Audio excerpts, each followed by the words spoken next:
आजकल जो इंडो पाक का जो टेंशन चल रहा है भारत और पाकिस्तान का, इससे आपको क्या लगता है कि लोगों में कोई डर का माहौल आ गया है कि भाई मार्केट गिर जाएगी?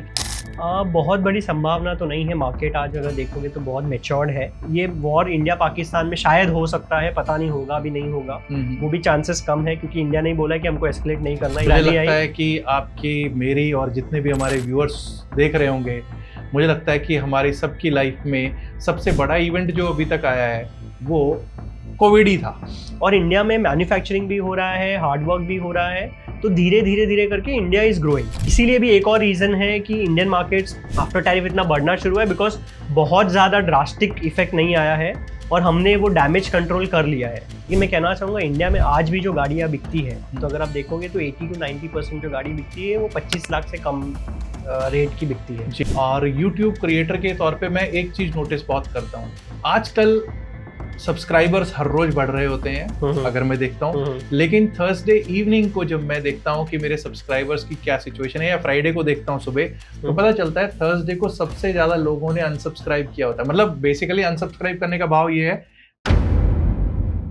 नमस्कार दोस्तों, जसी टेक में आप सबका हार्दिक स्वागत है। तो दोस्तों, आज मेरे साथ जो गेस्ट बैठे हैं वो है सैमको सिक्योरिटीज के executive director and president Nilesh Sharma ji. Nilesh ji chartered accountant है प्रोफेशन से, and also he is an alumni of IIM Ahmedabad. सबसे पहले तो आपका स्वागत है नीलेश जी हमारे प्रोग्राम में, जसी टेक में। और जसी टेक के जो सब्सक्राइबर्स हैं उनमें बहुत सारे लोग ऐसे हैं जो सैमको सिक्योरिटीज के साथ जुड़े हुए हैं किसी ना किसी तरीके से, चाहे उनका डीमैट अकाउंट है या किसी भी और म्यूचुअल फंड्स के थ्रू, क्योंकि आप लोगों का म्यूचुअल फंड का भी काम बहुत ही अच्छा काम कर रहा है। तो सबसे पहले तो उन सब की तरफ से आपका बहुत बहुत स्वागत है। और आज का जो प्रोग्राम है इसमें मैं चाहूंगा कि आप अपना व्यू ऑन द मार्केट दें तो मुझे बड़ा खुशी होगी। सबसे पहले मैं थैंक यू कहना चाहूँगा कि अपॉर्चुनिटी देने के लिए, यहाँ पे आपसे बात करने के लिए। और रिटेल के लिए बहुत इम्पॉर्टेंट मोमेंट है आज के, या ये जो क्राइसिस चल रही है, वॉर जैसा सिचुएशन हो रहा है, तो बहुत इंपॉर्टेंट है रिटेल को अवेयर होना और पता होना कि मार्केट में क्या करना है। तो आई थिंक ये बहुत अच्छा टाइम है ये पॉडकास्ट करने के लिए। तो नीलेश जी, अभी जैसे आजकल जो इंडो पाक का जो टेंशन चल रहा है भारत और पाकिस्तान का, इससे आपको क्या लगता है कि लोगों में कोई डर का माहौल आ गया है कि भाई मार्केट गिर जाएगी? कोई कहता है मार्केट 18,000 आ जाएगी, कोई कहता है मार्केट 15,000 आ जाएगी। तो क्या ऐसा कुछ संभावनाएं आपको दिखती हैं? बहुत बड़ी संभावना तो नहीं है। मार्केट आज अगर देखोगे तो बहुत मेच्योर्ड है। आप देखोगे तो इवन जब हमने स्ट्राइक किया उसके बाद भी मार्केट में बहुत थोड़ी हलचल, मैं कहूँगा कि मार्केट गिरावट नहीं है, नॉर्मल मूवमेंट जो आती है वो है। इवन आज भी जो एक्सपायरी हुई वो 101 पॉइंट नीचे हुई, लेकिन वो नॉर्मल कोर्स ऑफ मार्केट है। मुझे लगता है कि अगर वॉर बहुत बड़े स्तर पे जाता है तो मार्केट एक लीस्ट कंसर्न की पॉइंट हो जाएगी, बिकॉज ऑब्वियसली तब जो लोगों की लाइफ की मैटर ज़्यादा इंपॉर्टेंट हो जाएगी। लेकिन आज लगता है कि ये और पाकिस्तान भी जो है वो एक न्यूक्लियर स्टेट है, तो सारे प्रोहिबिशंस उन पे भी अप्लाई होते हैं, सारे डिफेंस उन पे भी अप्लाई होते हैं। वर्ल्ड कम्युनिटी भी बहुत ये है, जैसे कि अगर कुछ भी इंडिया ने भी एक्शन लिया तो यूएस को, रशिया को, चाइना को सब में लूप में रखा है। तो बहुत सारा ग्लोबल प्रेशर भी होता है कि एस्केलेट ना हो। तो डी एस्केलेशन के चांसेस है, लेकिन थोड़े एक्शंस भी होंगे। ऐसा नहीं होगा कि फुल फ्लेज वॉर ना हो, पर जैसा सर्जिकल स्ट्राइक्स है, जैसे जो नॉर्मल अभी चल रहा है वो थोड़े दिन और कंटिन्यू हो।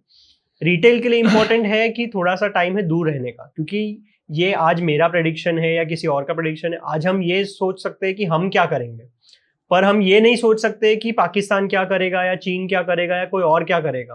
तो हमको रिएक्शन तो डेफिनेटली लेना पड़ेगा। हो सकता है हमें फुल फ्लेज वॉर नहीं चाहिए आज ये कंडीशन। नीलेश जी, प्रॉब्लम ये है, रिटेल की प्रॉब्लम ये है कि रिटेल को तो सुबह 9:15 के बाद 9:15 10 सेकंड कैसे हो जाएं, उसको तो 9:15 पे ट्रेड पे एंट्री करना है।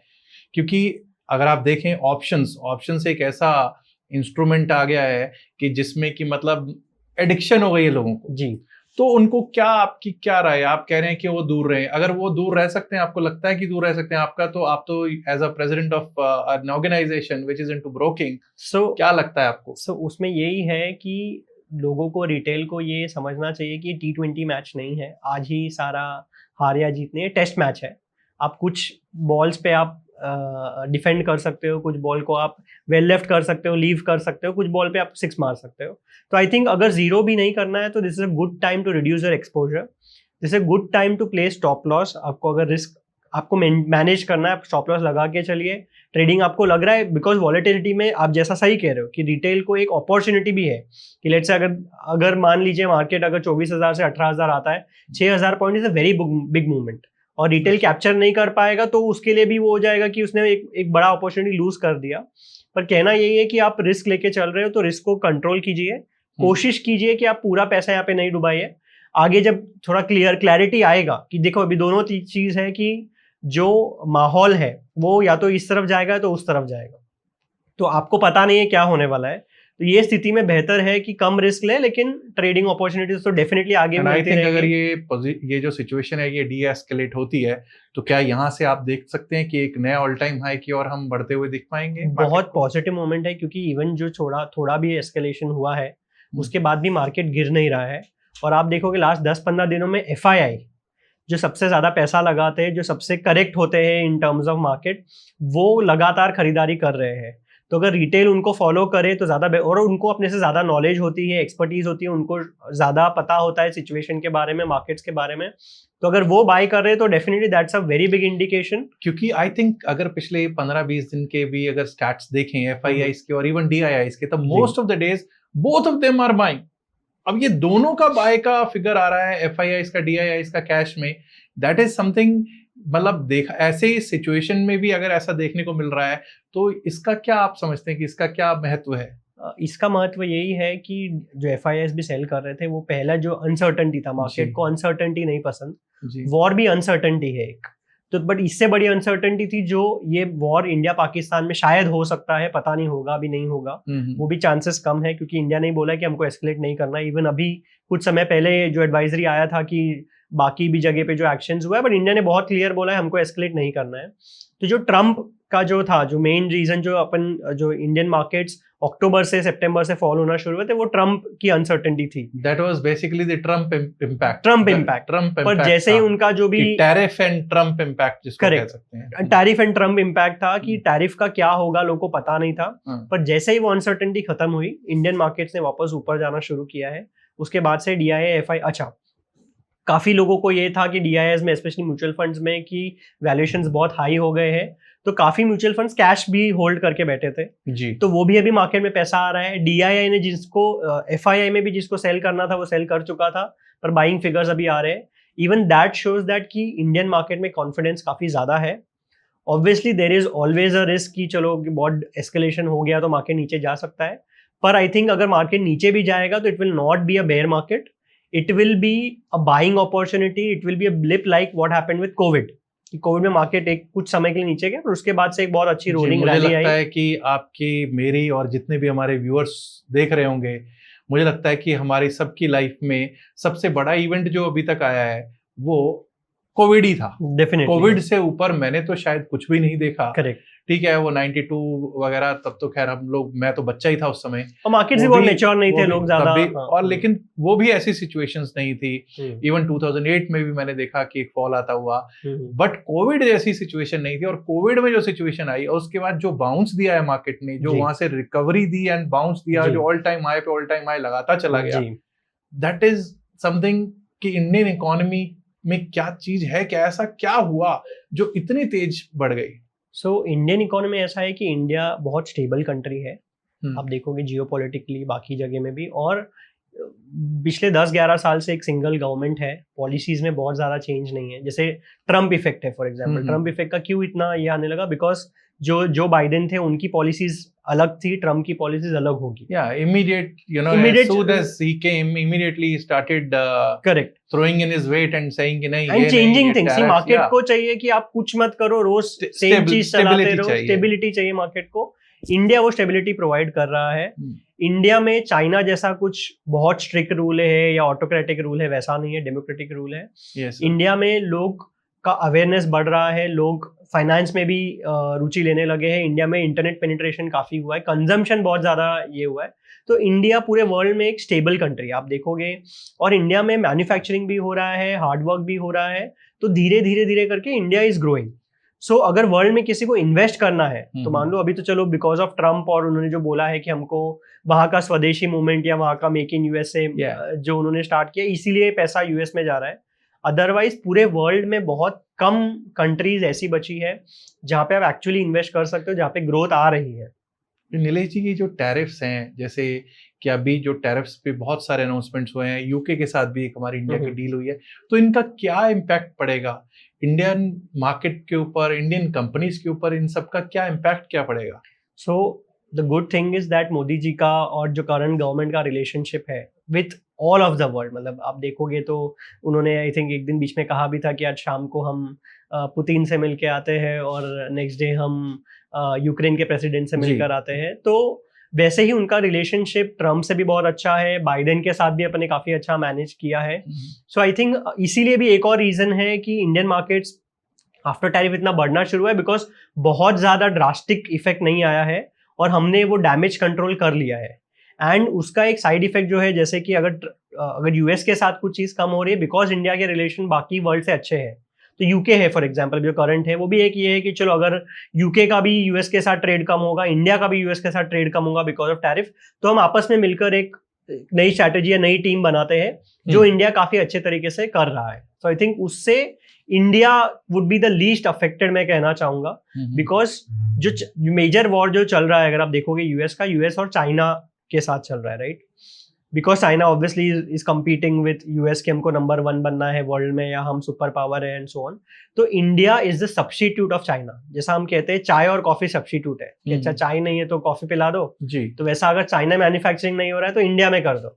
जैसा कि आईफोन का एग्जांपल है, अभी लेट्स से आईफोन है, अभी इसमें मेजॉरिटी ऑफ आईफोन जो वर्ल्ड में बिक रहे हैं वो इंडिया से बिकना शुरू हो रहे हैं। इंडिया से मैन्युफैक्चर जो हो रहा है, जो पहले चाइना में मैन्युफैक्चर होता था वो भी इंडिया से मैन्युफैक्चर हो रहा है। तो लोगों को दिख रहा है कि अगर चाइना को अगर काउंटर करना है तो India is a very good option.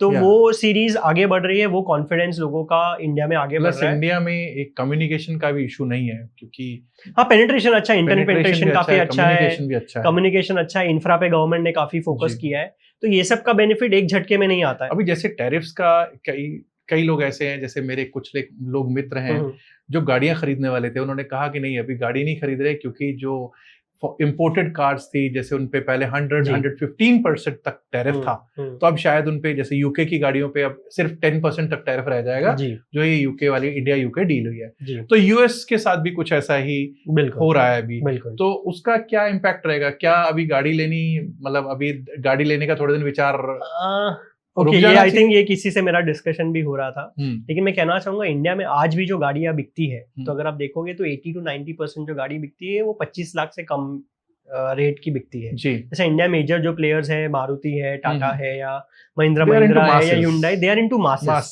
और जो फॉरेन जो प्रॉब्लम या जो जहां से अपना टैरिफ का इशू आ रहा है, चाहे वो यूके है चाहे यूएस है, they are into very high class. I mean let's say for example अगर आप कोई एक सिंपल कार का एग्जांपल लोगे तो वो वहां पे अगर लेट्स से 80 लाख की आती है, अगर आज टैरिफ के साथ वो 40 लाख की आएगी।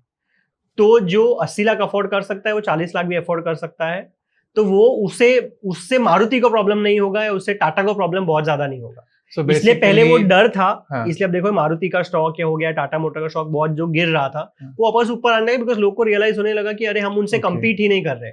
yes, basically they are no competition because उसका market segment अलग है, अपना market segment अलग है. That's actually basically a different segment and it's a niche segment that JLR would be talking about. Exactly. For that matter, I mean Maruti वाला, वो JLR Maruti वाले को छेड़ेगा भी नहीं.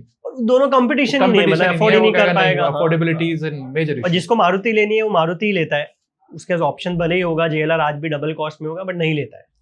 तो that is the point. और नीलेश जी एक और चीज है, अक्सर मैंने एक चीज नोट की है, क्योंकि मैं भी YouTube का एक क्रिएटर हूं और YouTube क्रिएटर के तौर पे मैं एक चीज नोटिस बहुत करता हूं, आजकल सब्सक्राइबर्स हर रोज बढ़ रहे होते हैं अगर मैं देखता हूं, लेकिन थर्सडे इवनिंग को जब मैं देखता हूं कि मेरे सब्सक्राइबर्स की क्या सिचुएशन है, या फ्राइडे को देखता हूं सुबह, तो पता चलता है थर्सडे को सबसे ज्यादा लोगों ने अनसब्सक्राइब किया होता है. मतलब बेसिकली अनसब्सक्राइब करने का भाव ये है, जो सब्सक्राइबर एंड अनसब्सक्राइबर रेशो है उसमें पता चलता है कि सबसे ज्यादा अनसब्सक्रिप्शन जो करते हैं वो थर्सडेज को थर्सडे इवनिंग, थर्सडे। और ये मेरे साथ नहीं, बहुत सारे यूट्यूब क्रिएटर्स हैं जिन्होंने ये कहा है कि यार ये बृहस्पतिवार वाला दिन ना कुछ ऐसा होता है। ऐसा क्या कारण लगता है आपको? उसका कारण यही है कि थर्सडे को निफ्टी की एक्सपायरी होती है और लोग जो सट्टेबाजी करते हैं वो सबसे ज्यादा जिनको नुकसान होता है। सी, ऑप्शंस एक जीरो सम गेम है। Zero sum game in the sense, आपने अगर ऑप्शंस बाय किया, मैंने सेल किया, तो एक ही जन जीतेगा, एक जन हारेगा।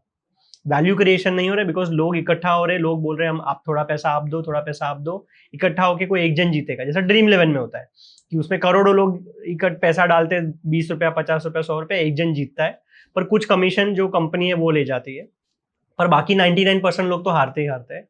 इसीलिए हम भी यही कहते हैं कि जो मैंने स्टार्टिंग में भी कहा आपको कि लोगों को एक टेस्ट मैच जैसा खेलना चाहिए, लोगों को सिर्फ एक एक्सपायरी में सट्टेबाजी नहीं करनी चाहिए, उनको दिमाग लगा के साइंटिफिक तरीके से अगर वो ट्रेडिंग करेंगे तो डेफिनेटली वो पैसा कमा पाएंगे मार्केट में।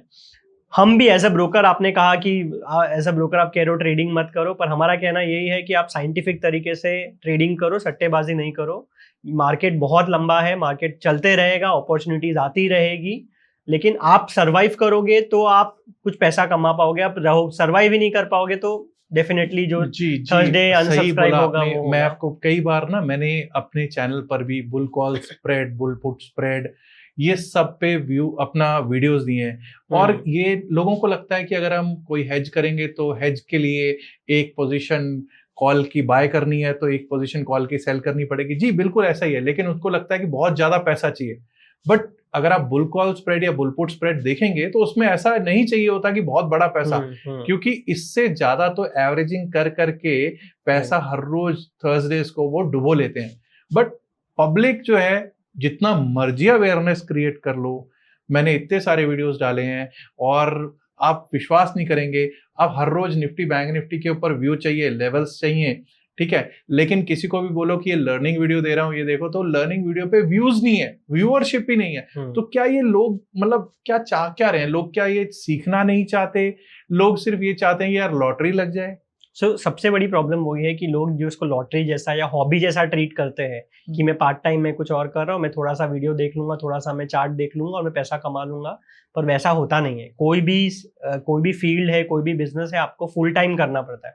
आप भी अगर लेट्स से अगर आप चैनल चला रहे हो तो आप पूरी मेहनत कर रहे हो, आपने पूरा सिस्टम रखा हुआ है, आपने पूरा प्रोसेस रखा हुआ है, टीम रखा हुआ है, और एक दिन की बात नहीं है कि आप years it took you years. जहाँ पे आप यहाँ पे पहुंचे, कोई टाइम होगा जब आपने बहुत स्मॉल तरीके से चालू हुआ होगा, घर से स्टार्ट किया होगा, लेकिन फिर धीरे धीरे धीरे आपने सिस्टम बनाया और अब यहाँ पहुंचे। पर लोग वहां पे ऐसा होता है कि वहां पे बिकॉज लॉस बहुत ज्यादा है, तो रिस्क ऑफ रियून जिसको बोलते हैं कि आपका डूबने का चांस बहुत ज्यादा है। तो ऑप्शंस में क्या होता है, लोग 10,000 रुपए मैंने बचा लिए, 10,000 रुपए मैंने डाल दिए, 10 का मैं कोशिश करता हूँ लाख रुपया हो जाए, फिर लाख का मैं करोड़ की कोशिश करता हूँ। वो एक्सेल में बहुत अच्छा दिखता है या बाकी तरह बहुत अच्छा दिखता है, लेकिन होता नहीं है वैसे। तो 10,000 लेकर आते हैं, थर्सडे को एक्सपायरी में जीरो हो जाता है, फिर वो अनसब्सक्राइब करते चले जाते हैं, बोलते हैं यहाँ पे तो मैनिपुलेटेड है, कोई ब्रोकर कुछ कर रहा है, फिर वो गालियां देते हैं, यूट्यूबर को गालियां देते हैं, फिर वो ब्रोकर को गालियां देते हैं, फिर वो एक्सचेंजेस को गालियां देते हैं, फिर वो निफ्टी 50 को गालियां देते हैं। लास्ट में कहते हैं भाई स्टॉक मार्केट जो है ये एक सट्टा बाजार है, ये कोई टेक्निकल्स नहीं है, कुछ नहीं है, ये सिर्फ सट्टा बाजार है। क्यों?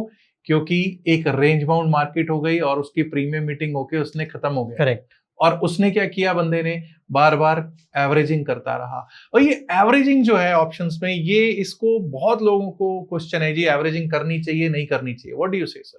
सी, एवरेजिंग में ऐसा है कि लोग को ये समझता नहीं है कि मार्केट में प्रॉफिट के साथ साथ लॉस भी हो सकता है, और एक होप होता है। होप का मतलब yes, होता है averaging is basically hope trading, कि आपने 100 में कोई चीज खरीद ली, अब आपको 50 में सस्ती लग रही है, आपको नहीं पता कि वो जीरो जा रहा है, तो आप और पैसा डालते जा रहे हो, ये होप करके।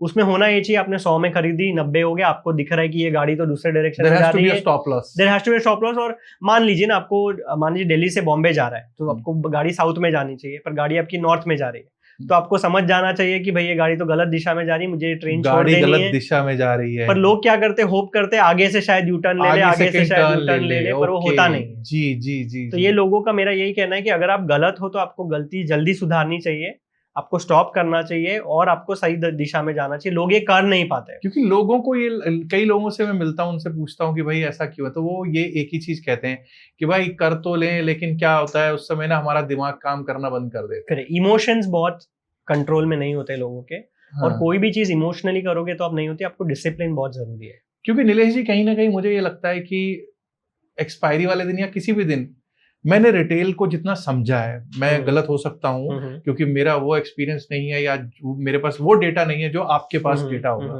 क्योंकि मेरे को ये समझ में आया है कि रिटेल जो है ना वो पूरे का पूरा पैसा एक ही ट्रेड में झोंक के बैठे। बिल्कुल बिल्कुल, ठीक है। और उसके बाद एवरेजिंग के लिए थोड़ा सा होता है, अगर मान लिया उसको नेगेटिव जाने लग जाता है तो वो पूरे का पूरा पैसा झोंक देती है और कहती है देखी जाएगी अब क्या होगा। करेक्ट। और मेरा अपना पर्सनल एक मानना है, आप करेक्ट कीजिएगा अगर मैं गलत हूं, अगर मैंने कोई ट्रेड लिया है, ऑप्शंस का ट्रेड लिया है, ऑप्शंस में कोई पुट बाय किया, कोई कॉल बाय किया, मुझे ये लगता है कि क्योंकि अगर भाई मैं कॉल बाय करूंगा तो मेरे को लगेगा कि मार्केट ऊपर जाएगा, पुट बाय करूंगा तो नीचे जाएगा। लेकिन मैंने अक्सर ये देखा है कि अगर मुझे उसमें प्रॉफिट होना होगा ना, अगर मुझे पहले 2 मिनट 3 मिनट 4 मिनट में प्रॉफिट हो रहा है तो मैं चौथा मिनट भी वेट नहीं करता हूं।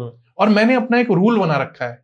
अब वो रूल कैसा है वो आप बताइएगा कि अगर first 15 minutes of taking trade मैं प्रॉफिट में नहीं आ रहा हूं तो मैं ये समझ रहा हूं कि मेरा स्टॉप लॉस हिट हो चुका है।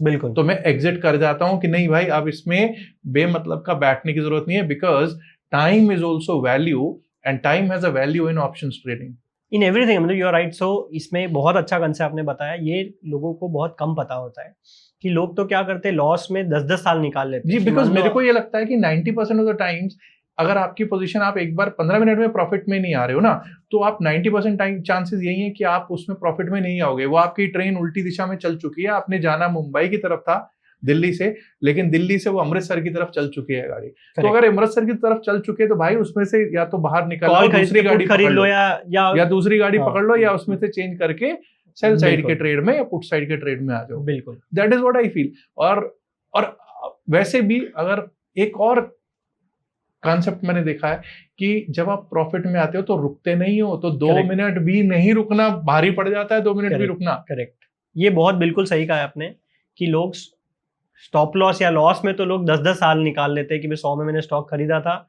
और वो गांठ बांध लेते कि अब तो 100 रुपये आएगा तो ही मैं बेचूंगा।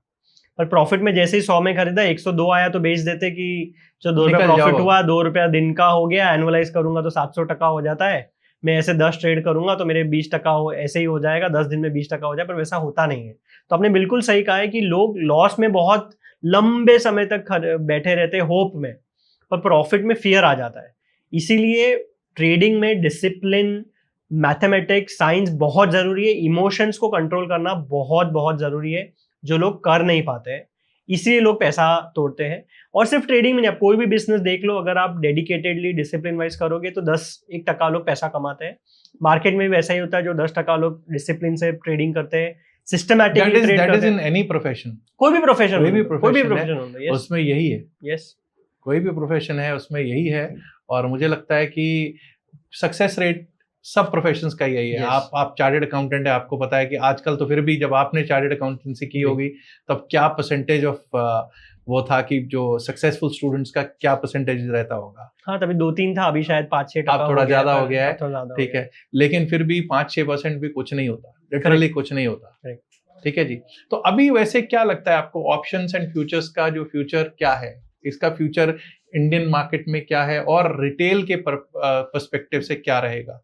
सो रिटेल के पर्सपेक्टिव से एक चीज अच्छी है कि जैसे आप फॉर एग्जांपल आपका यूट्यूब चैनल है, वैसे काफी लोगों को अवेयरनेस भी मिलने लगी है। सो जो जेन्युइनली जिसको ट्रेडिंग सीखनी है, करनी है, वो चैनल फॉलो करके या बाकी चीज फॉलो करके वो सीख के पैसा कमा सकता है। मैं ये बिल्कुल नहीं कहूंगा कि मार्केट में पैसा कमाना बहुत डिफिकल्ट है या कमा ही नहीं सकते या इम्पॉसिबल, ऐसा नहीं है। पर जिसको, जो कहते हैं ना, सोते हुए को आप जगा सकते हो, जो सोने की एक्टिंग कर रहा है उसको आप नहीं जगा सकते। तो जिसको डेफिनेटली सीखना है, मेहनत करनी है, स्टॉप लॉस लगाना है, डिसिप्लिन फॉलो करना है, वो डेफिनेटली पैसा कमा सकता है। बट जो नहीं करना है, people don't want to learn, people don't want to make that effort. लोगों को एफर्ट नहीं, लोगों को ऐसा लगता है कि मैंने कॉल खरीद तो मार्केट चल जाना चाहिए, या मैंने पुट खरीद लिया तो अब नीचे आ जाना चाहिए, मैं पूजा करूंगा, मैं कुछ और करूंगा, होप करूंगा, पर उससे होता नहीं है। मार्केट बहुत प्रैक्टिकल है, तो डिसिप्लिन होगा। मार्केट, मेरे को ये लगता है कि मार्केट इज नॉट कि भाई बस मेरे को थोड़ा सा पैसा लगाना है, ये निकल जाऊंगा। और ये जो ये आए ना, लोग क्या करते हैं कि नहीं, कॉल ले लिया, पुट ले लिया और जेब में डाल के बैठ गए। वो जेब में डालने वाला मार्केट नहीं है। करेक्ट। यहाँ पे प्रीमियम मीटिंग भी होगा और यहाँ पर आपको वॉलेटिलिटी भी रहेगी, मूवमेंट्स अच्छे खासे भी आएंगे और रेंज बाउंड भी रहेगी मार्केट। बिल्कुल बिल्कुल। तो ये सब चीज समझनी बहुत ही जरूरी तो है। ये सब चीज समझने के लिए आपको, जैसे मैंने कहा, एफर्ट डालना पड़ेगा, टाइम डालना पड़ेगा, इंटेलिजेंस डालनी पड़ेगी, डिसिप्लिन डालना पड़ेगा, सीखना पड़ेगा। जैसे आपने बोला लर्निंग है, लर्निंग करना पड़ेगा, तो ही आप इसको ओवरकम कर पाओगे, तो ही आप इसमें से पैसा बना पाओगे। अच्छा नीलेश जी, अभी एक क्वेश्चन था मेरे किसी मित्र का, उन्होंने कहा कि भाई क्या कोई ऑप्शंस एंड फ्यूचर्स जैसे कर रहे हैं, तो क्या कोई सेबी इसके ऊपर, रिटेल के ऊपर कोई लगाने वाली है, कोई क्लॉज, कोई ना कोई रूल लगाने वाली है कि भाई कोई टेस्ट क्लियर करके आओ, या फिर कुछ ना कुछ इसके लिए कोई एलिजिबिलिटी बनाने वाली है, ऐसा कुछ है क्या? आई थिंक वो चर्चा में था कुछ महीनों पहले, पर हाँ। आई थिंक सेबी ने भी बहुत क्लियर कर दिया है कि अब और ज्यादा इसमें नहीं होगा। एक और चीज मैं इसमें कहना चाहूंगा कि देखो, जिसको लोगों को करना है, आई थिंक वर्ल्ड ओवर अगर मैं फ्यूचर्स एंड ऑप्शंस की बात करूं, so it is a market, and market के जो है वो मार्केट में जो प्लेयर्स हैं, market should be left to the players of the market. Correct. You can not fight market forces. अगर आप यहाँ पे ज्यादा रिस्ट्रिक्शन लगाओगे तो लोग डब्बा ट्रेडिंग में जाएंगे, शायद क्रिप्टो में जाएंगे, ड्रीम इलेवन में जाएंगे। जिसको ट्रेडिंग करना है या जिसको स्पेकुलेशन करना है वो कहीं तो करेगा। बिल्कुल। अब आप उसको लीगलाइज नहीं करोगे तो और ज्यादा प्रॉब्लम होगा। मैं एक बहुत छोटा एग्जांपल दूंगा आपको, बीड़ी और सिगरेट का, कि जब जब सिगरेट पे गवर्नमेंट टैक्स बढ़ा देती है, बीड़ी का कंजम्पशन बढ़ जाता है। अच्छा। क्योंकि मान लीजिए कल तक सिगरेट 10 की थी, अब 15 की हो गई, अब आप अफोर्ड नहीं कर पा रहे हो, आप क्या बोलोगे? यार सिगरेट नहीं तो मुझे तंबाकू चाहिए, मुझे स्मोकिंग चाहिए, मैं बीड़ी ले लूंगा। ओके। पर बीड़ी ज्यादा हानिकारक है। ओके। तो आई थिंक सेम मार्केट में भी होगा कि अगर बहुत ज्यादा रेगुलेशन आ जाएगा, बहुत ज्यादा स्ट्रिक्ट हो जाएगा, तो ये वॉल्यूम शायद कम हो जाएगा, वॉल्यूम कहीं और शिफ्ट हो जाएगा। तो ऑलरेडी बहुत कम हो गए हैं, मुझे लग रहा है पिछले हो गए हैं 6 महीने में, बल्कि नवंबर 2024, अक्टूबर नवंबर 2024 से तो बहुत ज्यादा इम्पैक्ट पड़ गया है। डेफिनेटली पड़ गया है। मैं देखता रहता हूँ, जैसे कोई ब्रोकरेज कंपनीज के रिजल्ट्स आते हैं तो उसमें दिखाई दे रहा है कि भाई उनको वॉल्यूम्स पे इम्पैक्ट पड़ रहा है। डेफिनेटली पड़ रहा है, और इससे नुकसान सबको होगा। अच्छा, एक चीज मैं आपको बहुत इंपॉर्टेंट चीज बताना चाहूंगा कि जो ट्रेडिंग है, इसमें सबसे ज्यादा पैसा जो कमाता है वो गवर्नमेंट कमाता है, क्योंकि गवर्नमेंट को एसटीटी मिलता है, गवर्नमेंट को सेबी टर्नओवर चार्जेस मिलता है, गवर्नमेंट को जीएसटी मिलता है, गवर्नमेंट के बाद एक्सचेंज कमाता है, उसके बाद ब्रोकर कमाता है। तो जो भी पूरा पूल है कि लेट से अगर लोगों ने अगर 1 लाख करोड़ रिटेल ने अगर चार्जेस में दिए हैं, सबसे बड़ा शेयर गवर्नमेंट का है, विच इज एसटीटी। तो नुकसान सबको होगा। रेगुलेशन बहुत अच्छी चीज होती है, ओवर रेगुलेशन नहीं करना चाहिए। हम भी वही कहना चाहते हैं, या हम भी वही जो हमारी सेबी के साथ या हमारे जो ब्रोकर्स का फोरम्स है उसमें डिस्कशन होता है, हम कहते हैं आप रेगुलेट करो, डोंट ओवर रेगुलेट। और होता क्या है, उससे वॉल्यूम बाहर जाता है। फॉर एग्जांपल मैं आपको सिंपल एग्जांपल दूंगा। आज 2000 आई थिंक लास्ट 15-20 सालों से करेंसी ट्रेडिंग चल रही है। बीच में एक आरबीआई का सर्कुलर आया कि आप करेंसी में विदाउट हेज नहीं कर सकते। वो क्या आ रहा है, दुबई में जो दुबई का एक्सचेंज है, वहां पे आप देखोगे न्यूज में तो हर हफ्ते आ रहा है कि हम रिकॉर्ड टर्नओवर, रिकॉर्ड टर्नओवर्स पहुंच रहे हैं। तो हो क्या रहा है, इंडिया का पैसा बाहर जा रहा है। तो क्या होगा, लोग ट्रेडिंग, जिसको करेंसी ट्रेडिंग करनी है वो करेगा। आप अपॉर्चुनिटी दोगे तो कहीं और जाके दुबई जाएगा, वो दुबई जाएगा, कोई और चॉइस में कहीं और जाएगा, लेकिन इंडिया का पैसा तो बाहर जा रहा है। तो वो समझना चाहिए कि आपको मार्केट देना है, आपको रेगुलेट करना है, ओवर रेगुलेट नहीं करना है, उससे किसी को फायदा नहीं होगा, उतना ही है। पर आप जो कह रहे थे कि टेस्ट आएगा, आई डोंट थिंक वैसा आएगा। आई थिंक सेबी को भी, गवर्नमेंट को भी रियलाइज हो गया है कि अभी काफी सेफ है, काफी सिक्योर्ड है, बहुत ज्यादा एक्शन नहीं करना। बिकॉज ऑप्शंस जो मेरी समझ में आया है, futures and options was basically ये एक ऐसा इंस्ट्रूमेंट था जिससे कि किसी ना किसी हम एसेट को हेज करते थे, किसी पोजीशन को हेज करने का टूल था। टूल तो हेजिंग का था, लेकिन अब ये मतलब लिटरली वो कहते हैं दो धारी तलवार जो होती है उस पे नाचने वाली कहानी हो गई है कि भाई चलो जो भी होगा देखा जाएगा, तलवार के ऊपर डांस करना है। उसमें भी क्या हो गया, हमको बताता हूँ कि ये भी जो ऑप्शन बढ़ गया है, इसका एक बहुत बड़ा रीजन जो है वो रेगुलेशंस है। मैं आपको बताऊंगा 2015 में वो रूल आया था कि आपको जो लॉट साइज है वो 2 लाख का 5 लाख हो गया है। तब तक फ्यूचर्स वर्सेस ऑप्शंस ये कुछ 20 गुना थे कि अगर लेट्स से अगर 1 रुपए का टर्नओवर फ्यूचर्स में हो रहा है तो 12 रुपए का टर्नओवर ऑप्शंस में हो रहा है। ओके, 12 टाइम्स रफली वो टाइम था। फिर जब वो 2 लाख से 5 लाख हुआ तो कम हो गया, ऑब्वियसली फ्यूचर का टर्नओवर भी कम हो, जैसे आज हो रहा है कि फ्यूचर का टर्नओवर कम हो गया, ऑप्शंस का भी कम हो गया। उसके बाद लेकिन ऑप्शंस पिक होते गया। But options probably picked up from 2019-2020. उसमें भी क्या है आपको पता? COVID. No, not just the COVID. See, वो क्या है, कोविड पे बाकी जो सारे ब्लेम्स है सारे कोविड पे आ रहे हैं। आई थिंक ये ऑप्शंस का ब्लेम भी कोविड पे आ रहा है। पर उस वक्त एक बहुत इंपॉर्टेंट रेगुलेशन आया था जो लोग इग्नोर कर रहे हैं। हाँ.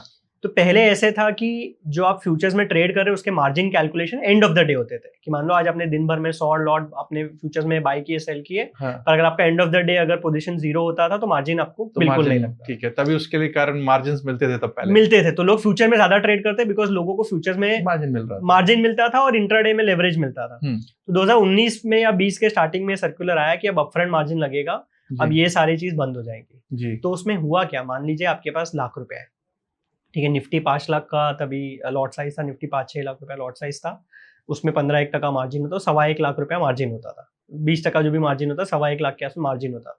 अब आपके पास 50,000 रुपए है, जैसा आपने बताया 9:15 बजे आपको ट्रेड करना है, पहले आप 20,000 रुपए से 50,000 रुपए से आप निफ्टी फ्यूचर खरीद लिया, आपको लग रहा है लॉन्ग करना है, निफ्टी फ्यूचर खरीद लिया, आपने इंट्राडे में सेल कर दिया, आपको जो भी प्रॉफिट आ रहा है आप घर ले जा सकते हैं।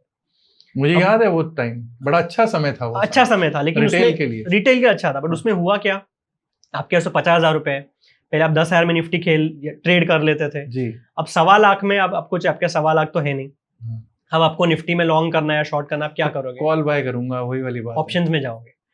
वहां से ये चीज सिचुएशन चेंज होने लगी। हुआ क्या बीच में, बिकॉज कोविड आ गया तो कोविड पे ब्लेम चले गया, बट एक्चुअली रेगुलेशंस ने भी बहुत इंपॉर्टेंट रोल प्ले किया है इसमें, और अभी भी आप देखोगे तो अभी भी ये गैप बढ़ते जाएगा, बिकॉज जो निफ्टी बैंक निफ्टी में उन्होंने लॉट साइज बढ़ाया है, तो आई थिंक यहाँ से भी गैप और बढ़ते जाएगा। तो मेरा ये कि कंट्रोल में था, जब तक 2 लाख तक था, बहुत ज्यादा रिस्ट्रिक्शन नहीं था, तो ये गैप नहीं था। आज भी अगर रिटेल को पूछोगे कि उसे फ्यूचर करना चाहिए तो या ऑप्शंस करना, जैसे आपने ही बताया कि ऑप्शन में थीटा डीके हो जाता है, दोनों तरफ प्रीमियम कम हो जाता है, तो लोगों को पता है कि हमें फ्यूचर करना है, लेकिन पता होना एक चीज होता है और एक्चुअल आपकी कैपेसिटी एक चीज होती है। तो लोगों के पास कैपेसिटी नहीं है कि आज मैं मार्जिन लग के ट्रेड करूं फ्यूचर में। आज अगर लेट्स से निफ्टी अभी 15 लाख का लॉट हो गया तो आपको 4-4.5 लाख रुपए लगेगा, रिटेल के पास पैसा ही नहीं है, तो वो क्या करेगा बेचारा। जो तो बेसिकली रिटेल को या तो मार्केट से बाहर हो जाएगा या फिर वो एक्सपायरी की वेट करेगा कि जब कब प्रीमियम कम होंगे, और जब प्रीमियम कम होते होते बिल्कुल ही जीरो हो जाते हैं, तो वो क्या करेगा, फ्यूचर छोड़ के ऑप्शन में जाएगा। मान लीजिए आपके 3 लाख रुपए है। बेसिकली अगर बात करूं, अगर क्या ऐसा कुछ हो सकता है कि वही मार्जिन पे पहले आ जाए कहानी, या जो लॉट साइजेस पहले थे उन पे आ जाए? डिफिकल्ट लगता है मुझे, ऑनेस्टली वेरी डिफिकल्ट, क्योंकि एक कदम आगे गया है तो बहुत डिफिकल्ट होता है, स्पेशली फॉर रेगुलेटरी। आधा कदम पीछे आना भी तो कभी कभी ठीक रहता है, लेकिन but it will see ultimately it is also impacting the taxes and everything, the fiscal that is going to the government, वो भी इफेक्ट होगा, डेफिनेटली इफेक्ट होगा, इम्पैक्ट कर रहा होगा। और गवर्नमेंट भी पूछेगी, भाई सेबी क्या कर रहे हो भाई, हमारे पर क्यों दिक्कत कर रहे हो, हमारे को जो रेवेन्यू आ रहा है, कोई टैक्सेशन आ रहा है, जो फिस्कल रेवेन्यू आ रहा है, उस पे क्यों दिक्कत दे रहे हो। करेक्ट, तो I think of course that is going to be a question. हाँ, सो एक कहावत है कि चूहा मारने के लिए अपने घर जला दिया। वैसा नहीं होना चाहिए कि आपने एक चीज को कंट्रोल करने के चक्कर में आपने एक बड़ी प्रॉब्लम क्रिएट कर दी है। और होता क्या है, लिक्विडिटी बहुत स्नोबॉल इफेक्ट होता है, कि मतलब आ रही है तब एक साथ आते जाते कि मान लो लिक्विडिटी तो और लोग आते जाते हैं तो और लिक्विडिटी आती है, और लिक्विडिटी आती है तो और लोग आते हैं, तो ऐसे वो नेटवर्क इफेक्ट बढ़ते जाता है। बट नेटवर्क इफेक्ट नेगेटिव भी होता है, कि जो आपने रेगुलेशन स्टार्ट किए उससे आपने पहले हेजर्स को हटा दिया, आर्बिट्रेजर्स को हटा दिया, प्रॉप को कम कर दिया, रिटेल को कम कर दिया, तो इंडियन मार्केट का डेप्थ भी कम होगा, बिकॉज इंडियन मार्केट में डेप्थ कम होगा। डेप्थ का मतलब मान लो कि आपको लाख शेयर खरीदने तो आप 1 रुपए के गैप पे आप खरीद सकते हो। ये नहीं होना चाहिए कि वो 100 का भाव 50 हो गया हमारे बेचते बेचते, तो ये स्पाइरल इफेक्ट नहीं होना चाहिए। इसीलिए आई थिंक जैसा कि आपने एक क्वेश्चन पूछा था कि रिवर्स होगा क्या, डिफिकल्ट लगता है मुझे, पर मेरा तो यही है कि अगर यहाँ से और ज्यादा स्ट्रिक्ट ना हो और रेगुलेशन ना हो तो वो भी एक विन विन सिनेरियो है, विन-विन सिचुएशन कि मार्केट विल अडेप्ट। बट क्या अब इसके बाद गला ही घोट देंगे क्या? लग तो नहीं रहा है कि अब तो इसके बाद तो कुछ रह नहीं गया है, और या कहीं मैं कहीं ज्यादा कड़वा बोल गया हूँ, हो सकता है, क्योंकि मैं तो बोल सकता हूँ, आप हो सकता है ऐसा नहीं वैसा नहीं, मतलब मैं भी बहुत प्रैक्टिकल बात करता हूँ और टू द पॉइंट बात करता हूँ, पूरा फ्रैंक बात करता हूँ मैं। तो मेरा कहना यही है कि काफी वहां पे भी रेगुलेटरी चेंजेस हुआ है, वहां पे भी रियलाइज हुआ है, वहां पे भी काफी एजुकेटेड एक्सपीरियंस लोग हैं। कभी कभी हो सकता है कि आप थोड़ा देर से जागे, लेकिन जब जागे तब सवेरा। I always feel that it takes at least 3 to 4 years to understand this market. 3 से 4 साल कम से कम मार्केट को अंडरस्टैंड करने में लगते हैं। जो रिटेल भी आता है ना, अगर वो 3 से 4 साल टिक गया मार्केट में, तो उसका मतलब ये है कि अब वो प्रॉफिटेबल होना शुरू हो सकता है या हो जाएगा। बिल्कुल सही बात जो है। इतना टाइम झेल गया वो झेल जाएगा, लेकिन प्रॉब्लम क्या है कि अब वो जब उसको 3-4 साल हो गए, उसके बाद उसका और गला घोटने की बजाय, मतलब उसको थोड़ा सा वो करना था कि हाँ यार इसको थोड़ा रिलीफ दो, क्योंकि बेसिकली ज्यादा जो रिटेल आया है ऑप्शंस की, जो मेरी समझ में है वो यही है कि इसके बाद ही आया है, कोविड में ही आया है, ठीक है। तो अब वो 3-4 साल हुए थे, अब उसको थोड़ा समझ में आने लगा था, तो अब मार्केट ने और ज्यादा उसको स्नूज कर दिया कि नहीं भाई तुम रहने दो। हाँ, और एक चीज और होती है, अब जितना ज्यादा लेवरेज लोगे उतना आपका नुकसान होगा। तो मान लो जो 5 लाख से 15 लाख जिसने कोशिश की वो जल्दी लॉस हो जाएगा। पहले क्या था, 5 लाख पे मान लो 10% लॉस हो तो 50,000 लॉस होता था। 15 लाख में आपको 10% लॉस हो गया तो सीधा सीधा 1.5 लाख लॉस हो जाएगा। अब जल्दी बैंकरप्ट हो जाओगे, जल्दी आउट ऑफ द मार्केट हो जाओगे। तो ये समझना चाहिए कि लेवरेज कम रखना चाहिए। इनफैक्ट आई थिंक कि जो आप कह रहे हो, अगर वैसा कुछ होता है तो it will be far beneficial कि लॉट साइज कम हो जाए। जैसा MTF में होता है फॉर एग्जांपल, कि MTF में आपको पता है कि भाई एक्सचेंज रेगुलेटेड है, 2x या 3x मैक्सिमम लेवरेज मिलता है। आप ट्रेडिंग करो, आप इन्वेस्टिंग करो आराम से, कोई प्रॉब्लम नहीं। वहां पे ऐसा नहीं होता, आपने नहीं सुना कि लोगों ने स्टॉक्स में ट्रेडिंग करके पैसा डुबा दिया या सुसाइड कर लिया या MTF में कर लिया। वो ऑप्शंस और फ्यूचर में ज्यादा होता है बिकॉज लेवरेज ज्यादा होता है। तो आपको इनफैक्ट लेवरेज कम करना चाहिए कि अच्छा ठीक है, आपको मान लीजिए 2 लाख का लॉट साइज है, आपको 50% मार्जिन रखना चाहिए। मार्जिन बढ़ा दो, उसमें कोई दिक्कत नहीं जी। अब 2 लाख के लॉट साइज में लाख में मार्जिन रख दो, बहुत बढ़िया है। लेवरेज कम होगा, लोग लॉस कम करेंगे और रिटेल को ज्यादा बेनिफिट होगा। रिटेल को बेनिफिट। मैथमेटिकल एग्जांपल दूंगा कि आपने अगर 100 रुपए से आपने स्टार्ट किया है, आप 50% डाउन हो गए और 50% अप चले गए, तो आप वापस 100 पे नहीं आते हो। बिकॉज आपने 100 से 50 गए, 50 से आपने 50% कमाए, 75 पे आते हो। उल्टा भी यही होता है कि आप 100 से 150 गए, 50% प्रॉफिट किया पहले, फिर 50% लॉस किया तो 75 पे आते हो। 75 पे। और अगर 100% है तो आप 100 से 1000 10,000 चले जाओ, बट एक बार भी लॉस हो गया, एक बार लॉस हो गया तो जीरो हो जाएगा। So extra leverage kills faster. या ये आपने माने 1 रुपए का स्टॉप लॉस लगा तो 100 का 99 जाते, 99 का आप 99.99 आते, but you would been far nearer to your opening capital या एक्चुअल कैपिटल। सो लेवरेज कम करना चाहिए। I think this can be a very good suggestion कि आप लॉट साइज कम कर दो, मार्जिन्स बढ़ा दो, सो दैट रिटेल को भी बेनिफिट हो, मार्केट को भी बेनिफिट हो, and let market forces take where the market wants to be. फिर उसको ऑप्शंस करना है। आई थिंक अगर ये वीडियो हमारा कोई सेबी का जो अथॉरिटीज में कोई देख रहा होगा तो उसको जरूर इस पे काम करना चाहिए। नीलेश जी, क्या कहते हैं आप? Definitely, I mean, if it's a win-win scenario, it's a win-win scenario. I think it's a win-win scenario, and I think this also takes care of our retail. Correct. कि रिटेल अगर कम लेवरेज करेगा तो कम loss करेगा जी। Option में सबसे ज्यादा क्यों वो लॉस होता है? बिकॉज ऑप्शंस बाइंग जी बिल्कुल। जस्ट एक लास्ट एक में ये करूंगा कि मानो ऑप्शन बाइंग में आपको 100% लॉस हो सकता है। आपने 100 में खरीदा और 0 हो गया तो 100% लॉस हो सकता है। आपका बैंकरप्ट होने का या आपका आउट ऑफ मार्केट जाने का चांस बहुत हाई होता है। तो लेवरेज कम करोगे, लेट पीपल कम इन फ्यूचर्स, और वहां से वो ट्रेडिंग करेंगे तो आई थिंक उनको ज्यादा benefit. That makes sense to me, that makes sense to me. I know कि आपकी टीम भी मुझे इशारा कर रही है कि भाई आपको आज जाना है और आपने बहुत बिजी शेड्यूल मेरे लिए आज अपना समय निकाला है। एंड मेरे लिए भी ये बड़ा I feel very proud. I mean this is for the first time I have got guest on my channel, and that too president and ED of executive director of Samco securities, and I am very happy.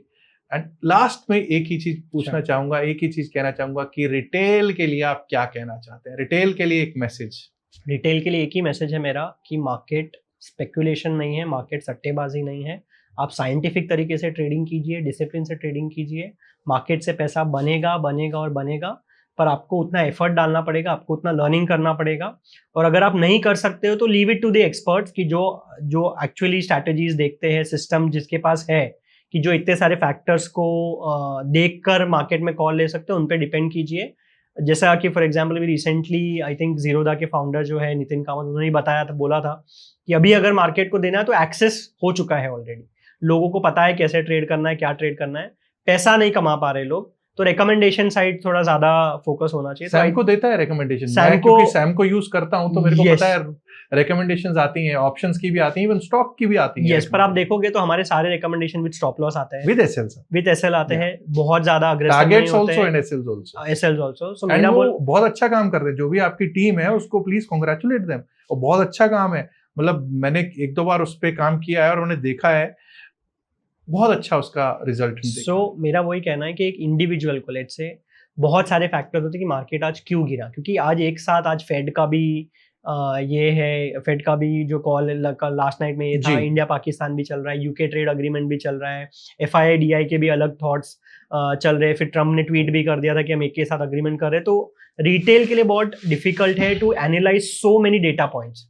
इतने सारे points market को affect करते हैं, retail को समझता ही नहीं है कि क्या हो रहा है, नहीं हो रहा है। खराब रिजल्ट पे स्टॉक 10% ऊपर चले जाता है जी, अच्छे प्रॉफिट में 10% डाउन हो डाउन जाता आ है। जाता है। तो रिटेल को बहुत डिफिकल्ट है समझना। तो या तो वो टाइम और एफर्ट डाले 2-3-4 जैसा आपने बताया 3-4 साल मार्केट को वो दे मार्केट को दे फीस दैट बलिदानी दे, फीस दे, जो भी इसमें दे, एफर्ट दे। जैसा हम अगर मैंने सीए किया है तो 4-5 साल मुझे लगे, उसमें सीखना पड़ा, इंटर्नशिप करना पड़ा। वैसे मार्केट में भी आपको इंटर्नशिप करनी चाहिए, पेपर ट्रेडिंग करो या कुछ और लेकिन करो। यहाँ तो ये है ना कि 10,000 लेके आया तो आज ही मुझे 10 का 20 वो फिर वो ट्रेडिंग नहीं करता है, वो सट्टेबाजी करता है। सट्टेबाजी नहीं कमा पाएगा मार्केट में। बट अगर ट्रेडर है, फुल टाइम ट्रेडर है, एफर्ट लेना है, डिसिप्लिन ट्रेडर, तो डेफिनेटली कमा पाएगा। तो मेरा कहना है या तो खुद वो एफर्ट डाले या किसी और पे छोड़ दे। That is my message to the retail trader. Excellent sir, बहुत ही अच्छा लगा आज आपसे बात करके। मुझे उम्मीद है जो हमारे व्यूअर्स हैं वो सबको आज बहुत कुछ पाया होगा उन्होंने। इस डिस्कशन से बहुत कुछ सीखने को मुझे भी मिला है और मैं उम्मीद कर रहा हूँ जो हमारे व्यूअर्स को भी इससे बहुत कुछ मिलेगा। Thank you very much for coming to our show. Thank you very much. Thank you sir. एक चीज मैं और कहना चाहूंगा कि जो क्वेश्चंस आपने पूछे वो भी काफी स्टिमुलेटिंग थे मेरे लिए भी, कि मुझे भी उस डायरेक्शन में सोचना पड़ा। So I think good set of questions. Very nice talking to you. Thank you very much. It was all natural, sir. Thank you very much, sir. Thank you very much. Thank you, Nilesh ji. Nice. Thank you.